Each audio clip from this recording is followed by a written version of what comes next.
It began in chaos for them as for us. For them? Yes, for them, for the gods. Why the gods in the plural? At this late stage in human development, when the concept of morality has encouraged the acceptance of a single God in the majority of existing religions. Good and evil are the polarities of our scale of values, and they hardly admit of intruders into their single combat for our souls. So has the focus sharpened over the centuries, and yet not so fast. Human instincts have been similar ever since the first man rose off 4 feet to stand on 2. Socrates and Plato both spoke tirelessly about goodness, long before the church existed. To be good, said Socrates, you must first know what goodness is, and suggested that virtue is knowledge. Now, there's nothing for theologians to quarrel with in this. Altogether, in the absence of priests in our sense of the word, there was a huge burgeoning of philosophers against the background of the multiplicity of gods in ancient Greece. Philosophers with the universe as their canvas, and without as yet the worries brought about by the concepts of original sin and the enforced feelings of guilt which have come with monotheism. The gods, in the plural, were entirely free from inhibition, and as a consequence, in the wild abandon of their ways, they have contributed to the world of psychiatry and psychoanalysis in a way impossible for the more constricted piety of Christianity. The influence of the gods is felt all the way from the Oedipus complex to a Platonic relationship and back again by way of the Achilles heel.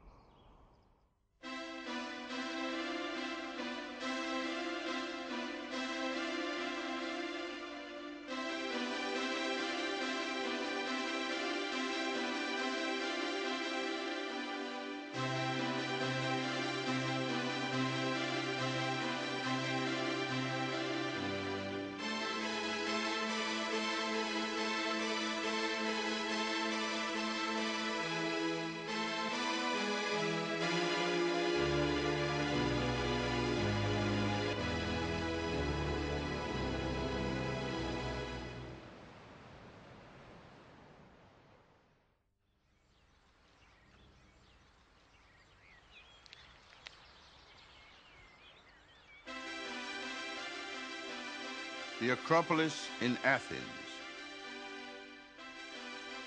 The temple is the Parthenon, dedicated to Athene, goddess of the city.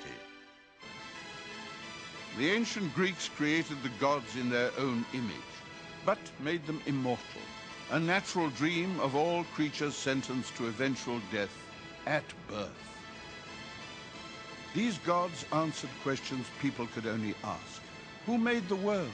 Is it destined to end one day? Where do souls go in the afterlife? Do they become immortal gods in their own right?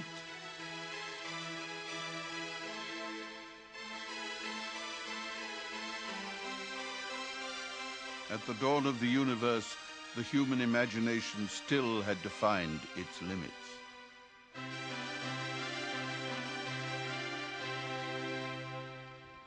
Look at their concept of the creation for a moment.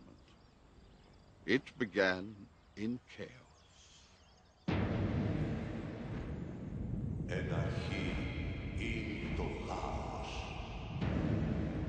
In the beginning there was chaos. Eurynome, the goddess of all things, rose naked from the chaos and divided the seas from the sky, set the wind in motion, and released the forces of nature. She then caught the north wind between her hands, and the serpent Ophion emerged. Ophion coiled himself round the goddess Eurynome, and they mated.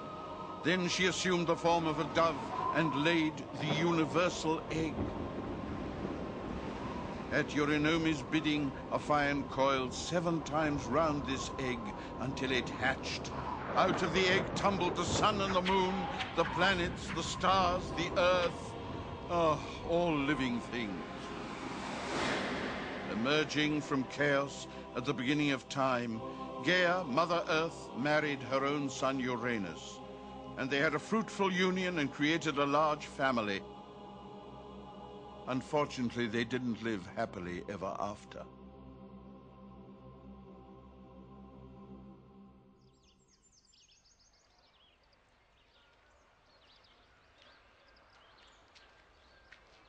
Humans saw to it that the gods were of a higher realm. Well, they had to be to deserve the thousands of temples built to honor them. But although superior, gods were far from perfect. They were capable of every base act in human nature, often on an inhuman scale. With the first family, the first domestic drama took place. Uranus proved to be a very harsh ruler, unfaithful husband, wicked father, who threw his sons into the underworld. Gaia, their mother, was furious. She devised a plot against her husband, persuading her youngest son, Cronus, to rise against his father and cut off his genitals, the cause of all the trouble. Armed with a flint sickle, supplied, of course, by Gaia, Cronus surprised his father while he slept. Grasping his father's genitals with his left hand, he was right-handed, Cronus castrated Uranus and threw the genitals and the blooded sickle into the sea.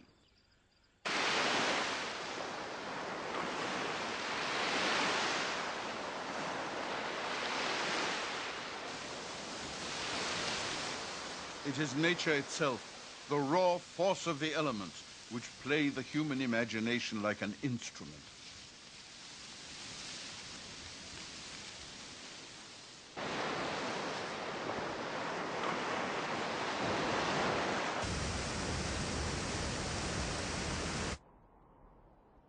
And when, exhausted, nature falls back into stillness, myths are born. The Greek landscape proved a perfect background to fantasy.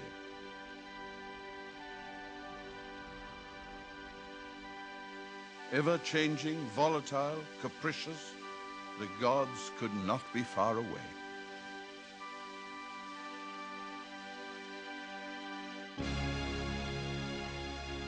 Olympus is the highest mountain in Greece. On the borders of Thessaly and Macedonia, it rises majestic and awesome. Around these huge tiers of rocks, the gods gathered, feasted, and reveled. Homer, the epic poet who chronicled their life and times, wrote, "The gods' taste of happiness is as eternal as their eternal life."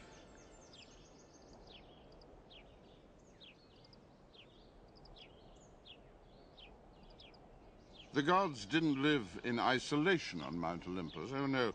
They were interested in mortals and amused by them. And whenever they felt bored, they invited a selected mortal or two to share their company.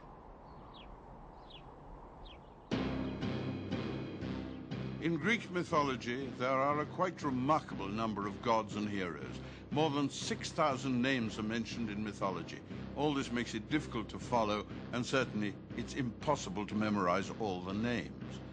But we do remember some significant personalities: Zeus, Aphrodite, Athene, Artemis, Apollo, Poseidon, Cronus, Ares, the god of war.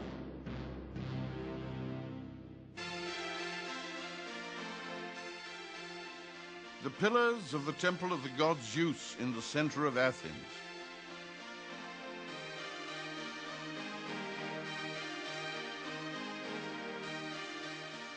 Worshipped all over Greece, Zeus was the almighty father of heavens.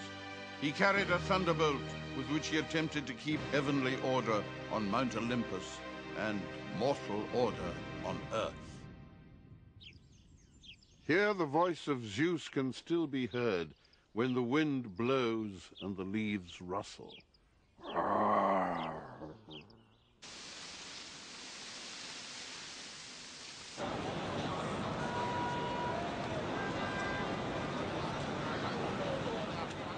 But despite their sleight of hand and their conjuring tricks, the gods have some difficulty in detaching themselves from even the sleaziest side of human nature. Most of them are more than a little selfish, passing vain, unscrupulous in their search for the good life and the even better life, and boorish when they don't get their way. The father of Zeus, Cronus, the notorious mutilator we've already met, took over from Uranus, but turned out to be just as bad a monarch as his father. Cronus married his sister Rhea. She was the only one who'd have him, but she soon discovered he was afflicted with a very bad habit of swallowing his children, because some oracle or other had pronounced that one of them would dethrone him. When Rhea was pregnant with Zeus, she said to Cronus, "I'd like a short trip to Crete for some rest." Yes, good idea," said Cronus, thinking he'd swallow the child when she got back. And she went to Crete, and up in a cave in the Dicte mountain, she gave birth to a son, and then went back home. Her husband said to her, "How was your holiday?" "It went very well, thank you," and handed him a bundle of swaddling clothes in which she had hidden a large stone instead of the baby. And according to habit, Cronus swallowed the bundle, including the stone. In this way, Zeus was saved, enjoyed a happy childhood, and in due course he dethroned his father, who was weighed down with all those stones, establishing his own kingdom, and set free all of his previously swallowed brothers and sisters. A large and happy family was created overnight.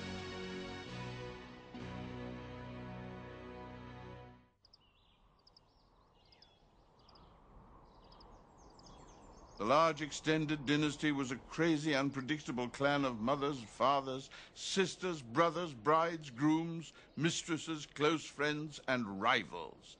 And at the head of the family was Zeus and Hera.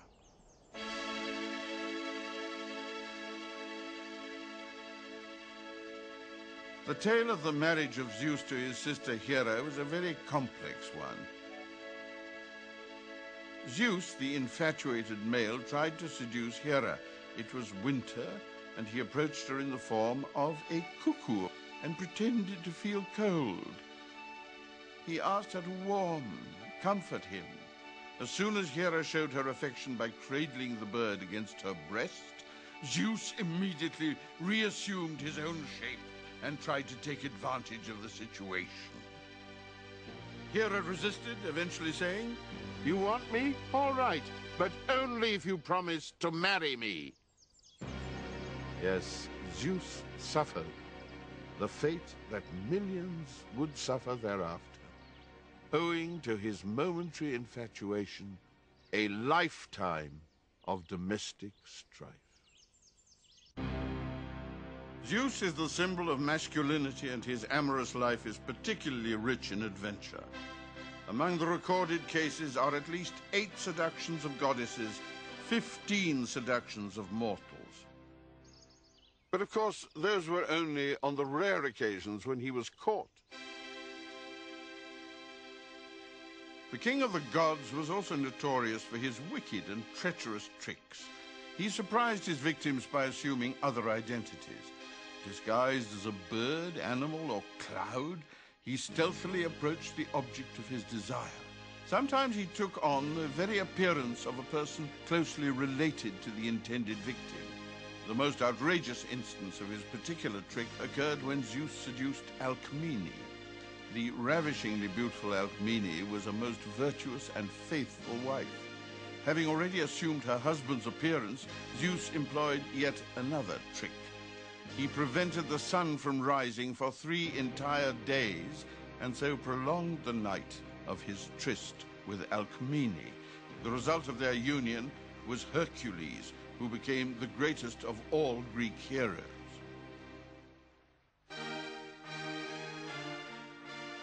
Even though Zeus was the divinity responsible for protecting the sanctity of marriage, this didn't prevent him from having numerous affairs. One was with Leda, wife of the king of Sparta. On this occasion, the god transformed himself into a swan and sought refuge in Leda's arms. Enchanted by its beauty, Leda was full of tenderness and affection. Then, well, of course, the inevitable happened.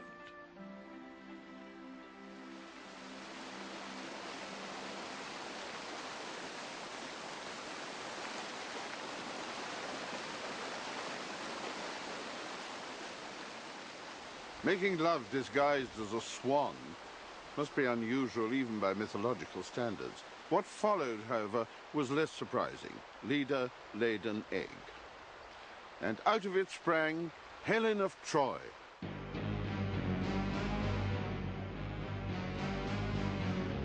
The major political event in Greek mythology is the Trojan War.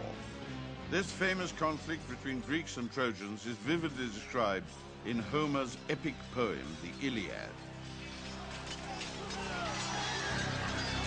10 years of warfare for the sake of one beautiful woman, kidnapped voluntarily by a playboy prince of his time.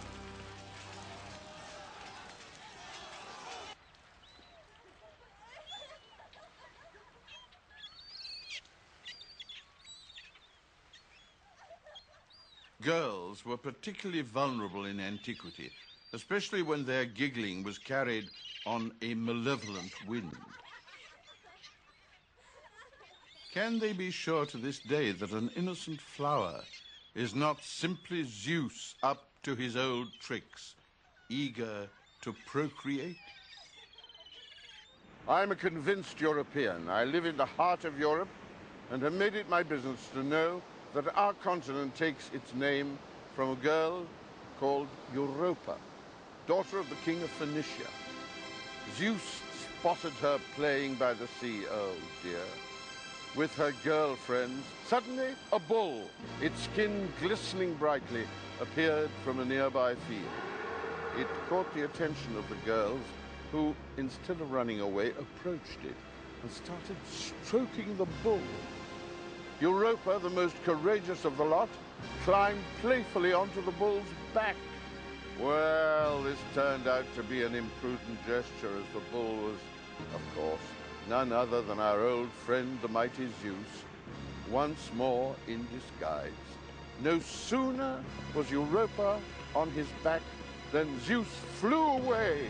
A flying bull carried her over the sea to the island of Crete. There he seduced her, and from their union a future king was born, King Minos, who gave his name to a remarkable civilization 3,000 years before Christ, the renowned Minoan civilization.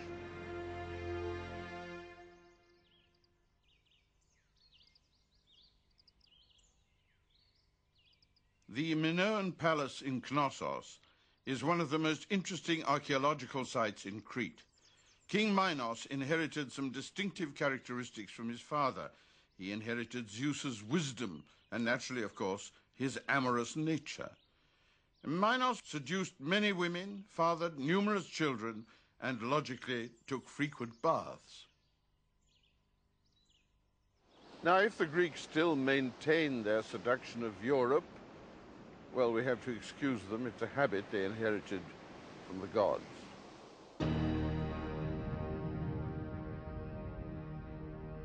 The quarrels between Zeus and Hera were incessant, as is often the case between mortal husbands and wives.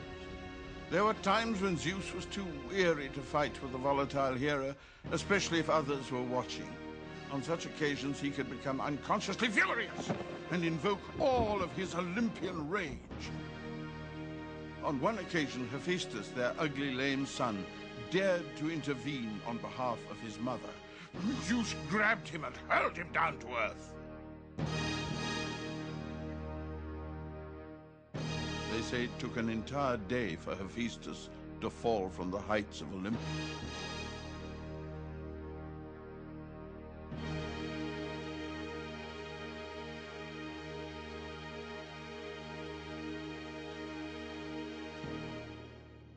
But this was an extreme case. Usually Zeus was more subtle in his ways of annoying Hera.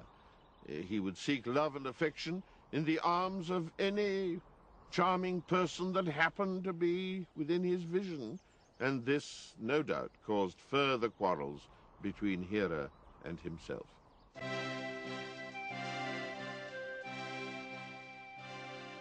Aegina is a small island off the tip of Athens. The name of the island goes back to early mythology, as is the case with almost any place name in Greece.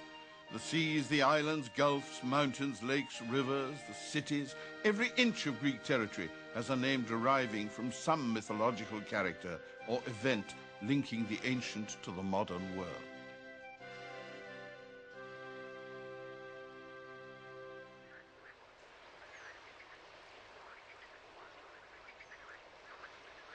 Aegina was a nymph, a simple water divinity.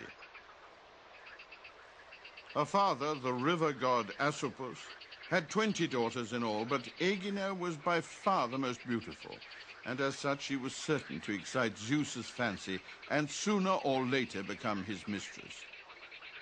Well, of course, it happened. Aegina's father, outraged by the seduction of his daughter, pursued them. The lovers managed to hide in an isolated place without being disturbed, but eventually Asopus discovered them, and Zeus immediately transformed himself into a rock to avoid Asopus. Zeus then flew off to Olympus, and from there he hurled his thunderbolt down on Asopus, fatally wounding him. And transforming himself into an eagle, gathered up Aegina and flew her to this island, and still in the form of an eagle, made love to her. And to this day, Aegina's presence can be felt here.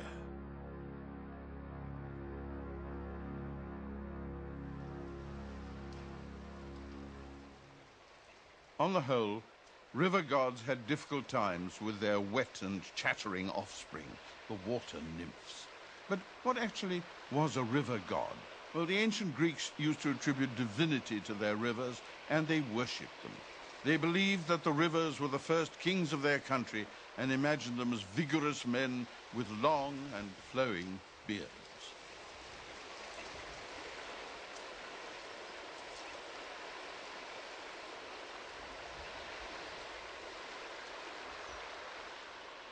One of the many injustices of Greek mythology is that the victims are always punished and the gods always get off scot-free. But of course it's rather like that in life. Invariably the wife will stand by her husband and forgive him, while her attitude toward the other woman is absolutely merciless. And so it was in the case, the sad case, of Io. Io was a priestess dedicated to serving Hera, and in the course of her duties she excited Zeus's erotic interest. Of course, nearly everything in the landscape aroused his erotic interest. He studied her. She was rather a fey young girl, and he therefore appeared before her subtly in the guise of a cloud. Hera saw Io playing with a cloud and became suspicious. "What in the world are you doing?" Hera asked Io. To distract Hera, Zeus appeared before her as himself and immediately transformed Io into a cow. But Hera wasn't fooled. "Well, it may be only a cow, but it belongs to me now." And she got hold of Argus, a giant, and said to him, "Tie this cow to a tree and make her life very unpleasant." Zeus was horrified about what had happened, and he therefore got hold of Hermes. There was always someone at hand. There was a great interchange of help up there. And Hermes was the messenger of the gods, of course, and very good at burglary and other furtive employments. He was also a very good musician. And he went to Argus and began playing the flute idly in a corner. Argus, incidentally, was a giant with 100 eyes, 50 of which were always open. He was an ideal watch giant. And the flute enchanted him to such an extent that the eyes shut one by one. It was as thrilling as a modern countdown.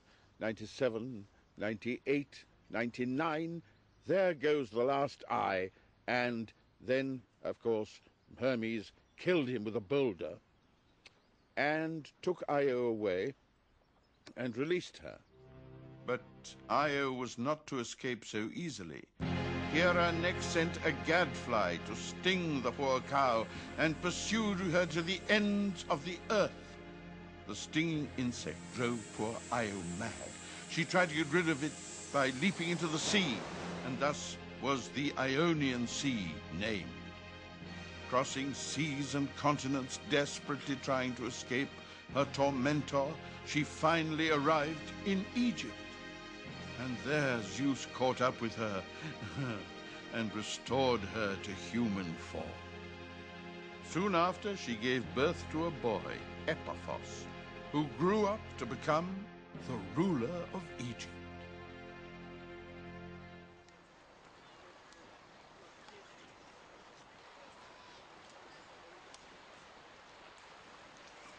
For the ancient Greeks, beauty didn't distinguish between the sexes. And a god could be attracted by the beauty of either male or female without it in any way affecting his reputation. Ganymede was a male beauty and was singled out by Zeus's roving eye. Once again, Zeus transformed himself into an eagle, gathering up Ganymede in his claws and carrying him away to Mount Olympus.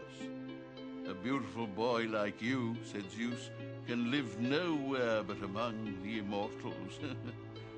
"It would be a privilege for me, sir," replied Ganymede, and he settled into life at the royal palace. There were no complaints from Hera on this occasion.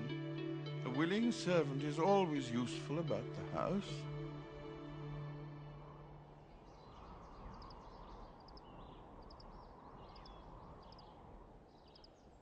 On Mount Olympus, Zeus reigned as undisputed sovereign.